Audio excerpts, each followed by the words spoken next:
ನಾಡಪ್ರಭು ಕೆಂಪೇಗೌಡರ 515ರ ಜಯಂತಿಯನ್ನು ಈ ದಿವಸ ಆಚರಣೆ ಮಾಡ್ತಾ ಇದ್ದೀವಿ. ಮೊನ್ನೆ ತಾನೇ ನಮ್ಮ ತಹಸೀಲ್ದಾರ್ ಸಾಹೇಬರು, ಶಾಸಕರು ಮತ್ತು ನಮ್ಮ ಅಧ್ಯಕ್ಷರು ಮತ್ತು ಎಲ್ಲ ಸೇರಿ ಸರಳವಾಗಿ ಆಚರಣೆ ಮಾಡೋಣ ಅಂತ ಹೇಳ್ಬಿಟ್ಟು ಎಲ್ಲ ಒಂದು ತೀರ್ಮಾನ ತಗೊಂಡ್ರು. ಅದರಂತೆ ಈ ದಿವಸ ಸರಳವಾಗಿ ಆಚರಣೆ ಮಾಡ್ತಾ ಇದ್ದೀವಿ. ಒಂದು ಮುಖ್ಯ ಉದ್ದೇಶ ಏನಂದ್ರೆ, ನಮ್ಮ ನಾಡಪ್ರಭು ಕೆಂಪೇಗೌಡರು ನಮ್ಮ ಒಂದು ಮೂಡಲ ಬಾಗಿಲಿಗೆ ಕಾಲಿಟ್ಟಿದ್ದಾರೆ. ಅತಿ ಶೀಘ್ರದಲ್ಲೇ ಅದರ ವಿಜೃಂಭಣೆಯನ್ನ, ಅವರ ಆಚರಣೆಯನ್ನು ಸಂಘದ ವತಿಯಿಂದ ಹಾಗೂ ತಾಲೂಕಿನ ಎಲ್ಲ ವರ್ಗದ ಜನರಿಂದ ವಿಜೃಂಭಣೆಯಿಂದ ಒಂದು ಇದನ್ನು ಫಂಕ್ಷನ್ ಅನ್ನು ಮಾಡಲಾಗುತ್ತೆ.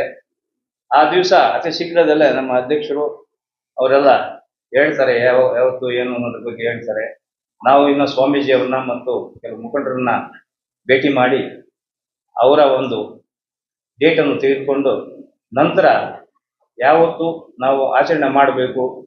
2007ರಲ್ಲೂ ಒಂದು ಮುಳಬಾಗಿಲು ತಾಲೂಕಿನಲ್ಲಿ ಹಿಸ್ಟ್ರಿಯಲ್ಲೇ ಇಲ್ಲ ಅಂತ ಒಂದು ನಡೀತು, 17ರಲ್ಲಿ ನಡೀತು. ಅದೇ ತರ ಮಾಡಬೇಕು ಅಂತೇಳಿ ಎಲ್ಲ ನಮ್ಮ ಸದಸ್ಯರು, ಅಧ್ಯಕ್ಷರು ಮತ್ತು ತಾಲೂಕಿನ ಎಲ್ಲ ಜನತೆ ಆಸೆ ಪಡ್ತಾ ಇದ್ದಾರೆ ಅಂತ ಹೇಳ್ತಾ ಇದನ್ನು ಒಂದು ಅತಿ ವಿಜೃಂಭಣೆಯನ್ನು ಮಾಡೋಣ ಅಂತ ಹೇಳ್ತಾ ನಾನು ಒಂದೆರಡು ಮಾತನ್ನು ಮುಗಿಸ್ತೇನೆ.